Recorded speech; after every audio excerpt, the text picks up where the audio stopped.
Hello and welcome to this episode of The Psychology of Almost Everything. My name is Peter Thompson. And my name is Stewart Grant. Today we're going to be talking about the Parole Board, and I'm delighted to welcome Ian Clewlow, who has had a lifetime career working in the criminal justice system. You started out, Ian, as a probation officer in the probation services. Latterly you've been working as a prison lawyer and as a member of the parole panel. Ian, welcome. I'm going to hand over to Stewart to get things going with the first question. What is parole and how does it work? Okay. Parole and the Parole Board is an independent body. It's completely independent of the Ministry of Justice and what is now called Her Majesty's Prison and Probation Service. And it exists to review all of those prisoners that are subject to what are called indeterminate prison sentences. It's the first main function. Prisoners who are subject to what are called extended prison sentences, and prisoners who have been released out into the community on licence and have then reoffended whilst on licence and been recalled back to prison. So each of those three categories will not be allowed to be released out into the community unless they can demonstrate to the Parole Board that their risk of serious harm is at a level that is safe to be managed in the community. So your primary task is a risk assessment. The primary task is to make that independent assessment of risk, because there will be lots of risk assessments made about the individuals that we have come before us. It's our job, and I think that's the beauty of the board, is to be independent about that and to make our own minds up about whether we think that person has a risk level, and it's risk of serious harm. So it's not the risk of going out and nicking a joint of meat from Marks and Sparks in terms of being on licence. It's whether that person, if they were to be released on licence, would be a risk of harm to another person. And it's serious harm, and by serious harm it means both physical and psychological harm, to the extent that recovery from that harm is deemed to be difficult or impossible. If I've understood properly, the only people eligible for parole are very serious offenders. Parole then doesn't apply to anyone in prison. Right, so that's partially true, Stuart. So anybody who gets an indeterminate sentence is only ever going to get out from that sentence if they are successful at a Parole Board hearing. So when you are a member of the Parole Board, you are allocated and listed to sit as a 3-member panel or a 2-member panel, or latterly more frequently sometimes these days as a single-member panel, to review those people that are eligible to apply for parole, and that's all your indeterminate sentence prisoners, right. So lifers and... Sure. So given, I don't know how many prisoners there are at the moment, I think it's around about 85,000. So most of those will never ever be kind of considered for parole, as it were, because they're not serious enough. No, they won't. But if they get released on licence, as all people do get released on licence. Okay. If they reoffend in that period of licence, a substantial number of those people who would have been on what we call determinate sentences, i.e. they get sentenced and they know their release date, it's automatic. So let's say you're sentenced to 4 years. My understanding is that after about half the time you are released on licence, and so that would be a determinate sentence, and the prisoner would know the date, yeah. And they wouldn't come across the Parole Board, because as long as they don't reoffend, they're fine.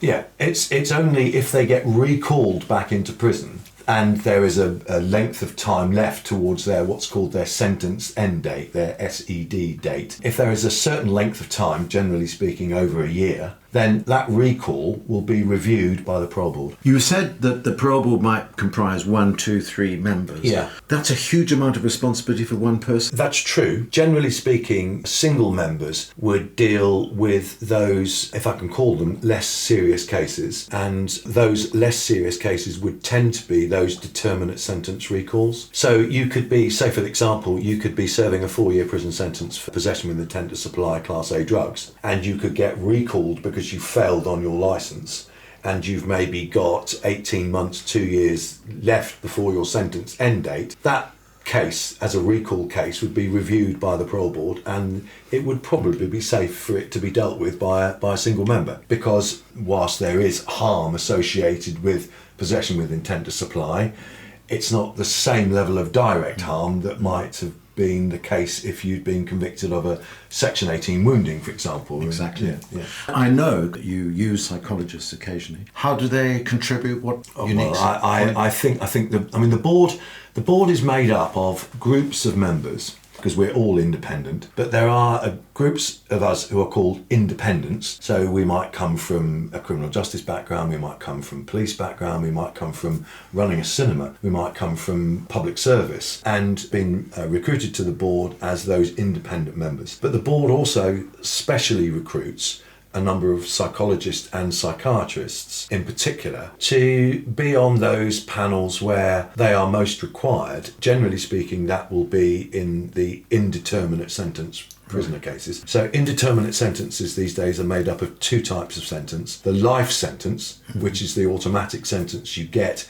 if you've killed somebody or you've been involved in serious sexual offending in relation to somebody, rape generally. And another sentence called the IPP, the Indeterminate Public Protection Sentence, which is no longer in existence, but was introduced back when David Blunkett was the Home Secretary actually at the time, as a way of being able to manage those people that were committing risky offences, serious harm offences, but they didn't merit and warrant a life sentence at the time. So they introduced the indeterminate public protection sentence to deal with those people that judges thought would be dangerous, and they wanted them only to be released when it was safe for them to be released, and therefore they were to be reviewed by the Parole Board. And there's a whole podcast to be done about IPPs and next time. The ramifications of that. So people getting a very short tariff on an IPP. The tariff is whenever somebody's sentenced to an indeterminate sentence, the judge will always impose what they call a tariff, and that tariff is set at a number of months or a number of years. It used to be under life sentences that it always be years, but when they introduced the IPP, it was, believe it or not, set at numbers of months. And what would happen is that the prisoner would have to serve up to that point, that tariff point, and they could never be released until they'd reached that point. But the Parole Board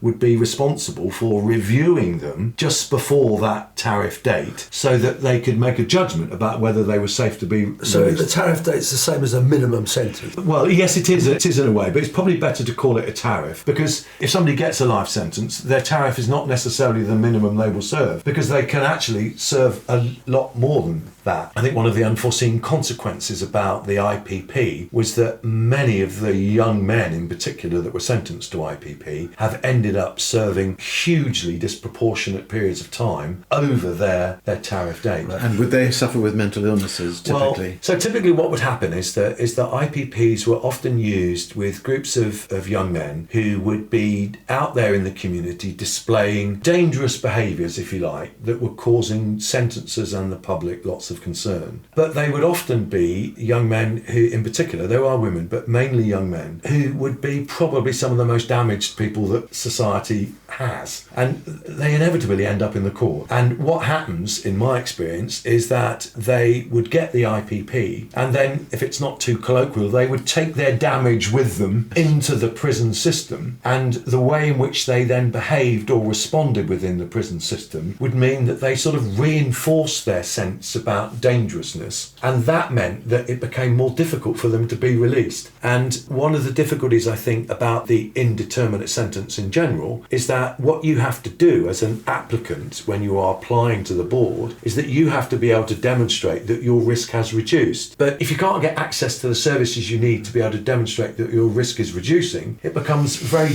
difficult to be able to demonstrate that to the panel of the board. Ian, this is absolutely fascinating, but as Peter said a few moments ago, we could have another podcast about indeterminate sentences. Okay, and let me ask you two questions from either side, if you like. Firstly, how do people get recruited onto the Parole Board? And then, if I'm inside, how do I ask for parole? Well, the first one about recruitment is that it's what they call a public appointment. So it's approved and regulated by the Commission on Public Appointments, public appointment body. And you get appointed for a set period of time, a tenure of... Number of days per year? Well, it's constantly changing, actually, in that they've recently recruited some members to the board that they've expected them to be able to do a set number of days. Whereas previously, with members of the board, once you've been recruited, you can give as many or as few, although there is guidance about needing to to be regularly part of the board, but you can give as many or few as you wanted, and you are recruited through that public recruitment process. So if any of our listeners wanted to become Parole Board member, just Google through the MOJ, and what's the assessment or recruitment process? Do they have to be vetted in some way? Well, I think that there is a vetting process that goes on, but you need to work your way through a selection process, and that's got different stages in terms of paper applications and then respective interviews. Is it voluntary or are people paid? No, people are paid. Right. Yeah, no, very much. So what paid. special qualities, as they say, do you need to become a Parole Board member? I think that's a really good question, because there are some Parole Board members that are very specialist, as I was trying to say earlier on, and you would be recruited because you are a psychologist. So you would be recruited because the board needs to be able to have on its panels a member who is of that kind of speciality background, psychology or psychiatry, partly because there may be, real damage and deficits and health issues in relation to the prisoner who's applying in terms of their psychology or in terms of their mental health. And there would have been a number of assessments written on those people by prison-based psychologists or psychiatrists. Yep. So they would be reviewing those reports. So, so I'm a chair of Parole Board panels. When I'm asked to chair a panel of 3 members, when you've got a life sentence prisoner that's applying to you, someone that's killed somebody, it's enormously reassuring to have on your panel a psychologist or a psychiatrist that has got that sort of background that might be able to help you understand and analyse some of the things that go on. It's not unusual for me to be sitting on a panel where the prisoner will display traits or bits of behaviours that the psychologist or the psychiatrist is able to identify. And so is the prisoner called in to each of these parole boards to represent himself? Well, the second part of Stuart's question was how do you apply as a prisoner? Yeah. And if you are an indeterminate sentence prisoner, there is a formal process that the prison service, and it's called PPCS, the Public Protection Casework Section, is set up to determine and deliver. So basically, you will know the date at which you are eligible for your parole consideration, your tariff date, and PPCS and the prison service in particular will start to establish a dossier of papers about you as the prisoner, and that dossier. Sorry to just interrupt there, just so I'm clear here. Does, as a prisoner, so I'm in prison now, I'm in my cell. Do I know this is going on? Will somebody be telling me, look, your parole date's coming up, or and we're now compiling this and so on? Yeah, they will. Right. So the prisoner's always in the know about. Yes, each prisoner, each life sentence prisoner, if we're concentrating on those indeterminate sentences for a moment, that they will have in the prison that they are in somebody who's called the prison offender manager, and that'll be an allocated either probation officer or prison officer member of staff. And the prisoner will be working with them, and the officer will be working with the prisoner, in effect preparing those people for their parole application. And in the early days there will be a sentence plan made for the prisoner that indicates that they need to do X, Y and Z in terms of either a programme of work or an intervention that might be designed specifically to deal with what you might call a risk factor. So if one of your risk factors is that every time you drink you get violent and aggressive and you beat up people, then hopefully there is an opportunity for you to do something about your alcohol issues. That's very clear. I can see what's going on there. Do you have to acknowledge your crime to get parole? No. So if I pleaded not guilty, but I was found guilty, and I was given an indeterminate sentence, my subsequent parole won't depend on me saying to the parole board, oh look, by the way, I'll put my hands up, I was guilty. No. So I say no, sort of quite definitely there, because it's not universally the case that you need to acknowledge your crime. Right. So often what you will have, it's not unusual to get men who've been convicted of sexually offending against a child, for example, who maintain their innocence and continue in a process of denial. And that used to be the case that if you maintained your innocence and you were in denial, you couldn't necessarily access a programme that would work with you in the prison system. The prison system in terms of the programs that it's set up to deliver, changed a little while ago, so that it would enable people who were maintaining their innocence to participate on programs. So the programs were more designed to be focused on the strengths-based analysis of somebody, rather than necessarily focusing exclusively upon, if I can use the opposite word of strengths, the weaknesses in relation to them, so their offending and their offending behaviour and their circumstances. It's now possible to do a programme but not actually have admitted that you did the crime. Now, there are, and they're often quite high profile cases, where you get men that are convicted of murder and the body is never found, and they deny that they did it, and they have never disclosed where the body might be or what have you. Often that level of denial becomes more complex. Of course, because presumably there is a possibility, however slight, that person is innocent. Well, there is always that Yes, possibility, yes. and you only need to think of the recent Mr. Malkinson case. Yes, of course. Classic case. Just remind our listeners of the headlines of that case. So he was convicted of rape, and he had always maintained that he was innocent. And he served a substantial period of time in prison. 17 years, I think it was. And he was regularly reviewed by the Parole Board, and at those reviews was knocked back. So got a direction for no release. He also, more probably notoriously, took his case before the Criminal Cases Review Commission, and he got knocked back there too. And I think there's currently a review going on actually about what happened in relation to the CCRC around the review of the viability and safety of his conviction. And it was subsequently proved that actually it wasn't safe, and he was then subsequently pardoned and released. It does happen. It's interesting actually. So I've been a member of the board for about 11 years to start off with, and then I've recently come back, so probably about 12 years in total. And in all that time, I'm not sure that I have come across a case where I felt that I didn't think the guy had done it. That it's common that somebody will deny it, but the strength of the case is often really quite substantial. You often get differences in the version of what might have happened. Right. So the denial is based around, I didn't do that, but I did do this. Can I just bring us back then to this question of the admission or otherwise of guilt? So, based on what you're saying, is it possible that I can plead not guilty, but I go through now the various programmes, and then I come up before the Parole Board and I'm given parole, even though I'm still claiming that I've never done anything? And the Parole Board at that stage are thinking, well, even though he's not admitting to it, we no longer consider him dangerous. Is that the way it works? Yeah. That is the way in which it works. And that's actually quite an interesting part of the consideration, which is actually on occasions when that happens, that's when I feel more reassured as a panel chair, when I've got a psychologist or a psychiatrist on the panel, because there is quite a lot of evidence now that talks about how, in a kind of sort of reverse way, the maintenance of innocence, or the denial, is actually often considered to be quite a protective factor, because it demonstrates something about the level of shame, but it also demonstrates something about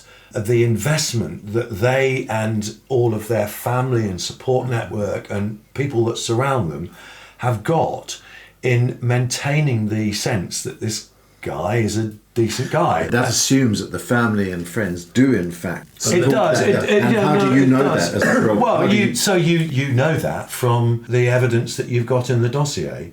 So you will get reports about the family and that's what I wanted to know. And how they've continued to visit and keep in contact. You can have telephone call monitoring, for example, and you've got all the visit details, and you'll form a picture that actually what starts to happen is that actually, when you're thinking about their capacity to re-offend, to commit another act of serious harm, the position that they've put themselves into would be such that if they were to re-offend, it would be so catastrophic for the victim, of course, but also catastrophic for them and their sense of self and their whole family. So there's so much more to lose, because you've got that sense about I've spent 20 years presenting this image about me as being a decent person and everybody surrounding me believing that I'm a decent person. And if I was innocent in the first place, of course I'm not going to be. Well, of course, it's not about re-offending. and that may well be the case. But even if they have, in a way, sometimes for me it doesn't matter, because what's most important is about trying to determine the risk assessment as they currently are, and based on understanding, all of the factors that might have influenced the crime in the first place, whether any of those are live, when any of those have not been addressed properly, and whether the plans that are in place to be able to manage them in the community are robust enough and capable of managing that individual. What a lot of people would be asking, how well does parole work? On the whole, do the parole board get it right? So I guess the main yardstick, I would hope that in the way the public are going to be judging us about, is whether those people that we agree to release subsequently don't go on to commit an act of serious harm. That seems like pretty common sense definition. You could research and evidence-based. Well, exactly. I mean, that seems to me to be the critical yardstick. Yes, it's true to say that a number of people that we release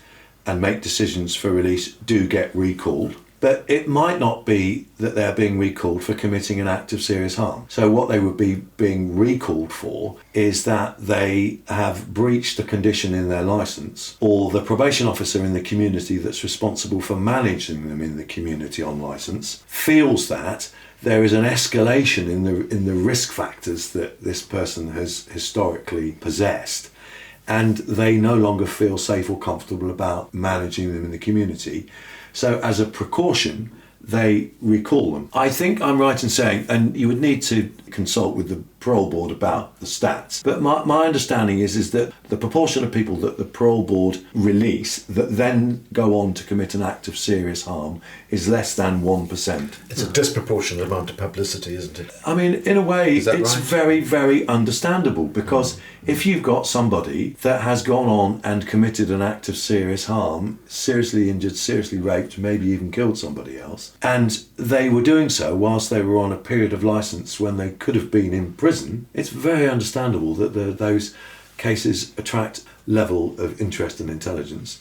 But what's really important, I think, is to reinforce that actually, whilst that is just terrible and awful for the individuals concerned, it is actually very rare. Less than 1%. It's less than 1%. The figure that I used to know about when I was first on the board was that it was 0.3 of 1%. So it's very rare that happens. So to pick up Stuart's question, this is a system that works. Yes, I believe so. If you had a magic wand and you could change anything about it, is there anything you would suggest to the Home Secretary? Well, it's the Secretary of State for Justice. Secretary of State for Justice. I think the worst thing that I find as a Parole Board member is delay.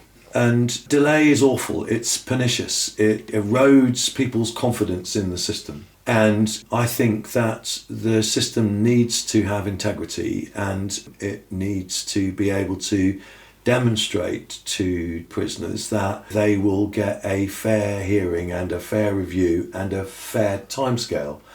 And there is a considerable delay, and that delay is linked to the pressures that HMPPS is under in terms of resources, and the Parole Board indeed itself, the pressure it's been under in terms of... Sorry, in terms can I of just resources. clarify what you mean by delay? This would be people who would be eligible for parole. They've done their tariff, as it were, but the resources aren't there to deal with them until further down the line. Well, it means that their eventual hearing is some considerable time After the tariff. After the Right, tariff. I see. I should explain that when we're talking about indeterminate sentence prisoners, they do have the opportunity to apply for what is called a pre-tariff review, and generally speaking that starts around sort of 2 years before you're approaching your tariff date, and it's possible for the prison service and PPCS to the ministry basically to make a judgment that somebody has demonstrated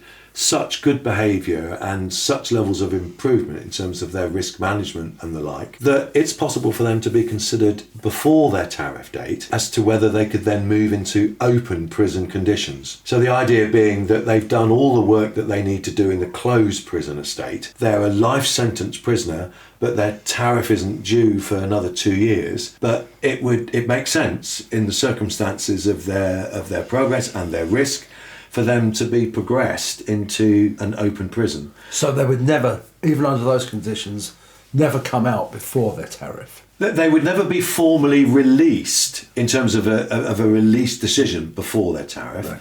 But when you go into open prison, one of the criteria that would be used would be that they would be judged to be somebody who was not a risk of absconding from the open prison. And the purpose of open prison is to enable prisoners who have been serving, say, maybe 20 years in the closed prison estate, to have the opportunity to be able to put into place effective resettlement and rehabilitation plans. And that would mean that they get chances to go out into the community on day release. They get opportunities to go out into the community and work. So, I mean, interestingly, just as a small aside, I once conducted a review on a man who'd been working out in the community as the office manager of a well-known firm of London solicitors, and he was sort of managing their office business, and he used to travel into the office to work from his open prison and then go back to prison at night.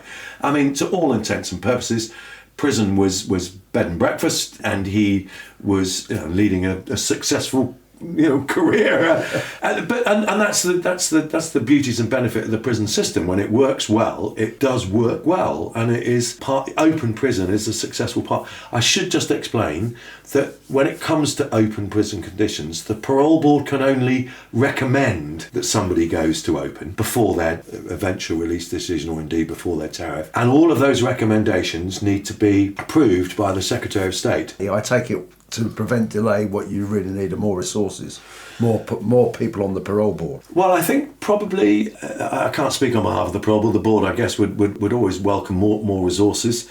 I think that some of the delay can be the fact about the lack of opportunity to be able to access programmes or resources in the prison estate. Right. And of course, that can be severely influenced by the fact that the prison estate numbers have just been constantly going up and up and up.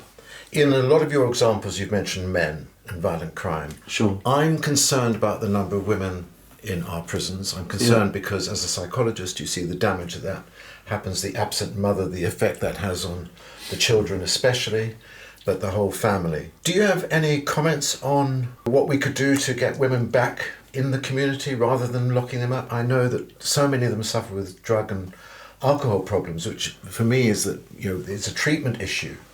That they, in my view, they should be in a hospital. And I just wonder if that's your experience, if you could comment on that.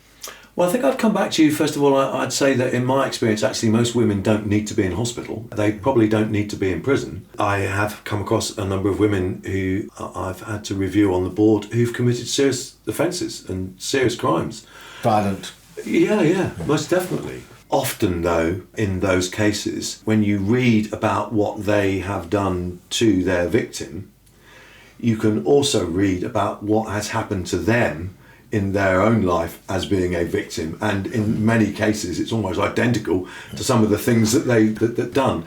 I think the biggest concern for me in some respects is about whether women should get, in fact it's men and women, but if we're talking about women, whether women should get the numbers of custodial sentences that they do get. And I think that what concerns me most, I mean, you said right at the start, Peter, I started my career as a probation officer and worked my way through the probation service to become a senior manager. I think what distresses me the most, actually, in 2024 is the way in which I think there has been a loss of confidence in the probation service, both from itself, and it's been battered and beaten and really struggles, but also with sentencers, judges, magistrates. Lack of confidence about our capacity as a society maybe, but as a system, to be able to treat people in the community. Mm-hmm. And the number of people that get what are called community-based orders has been reducing.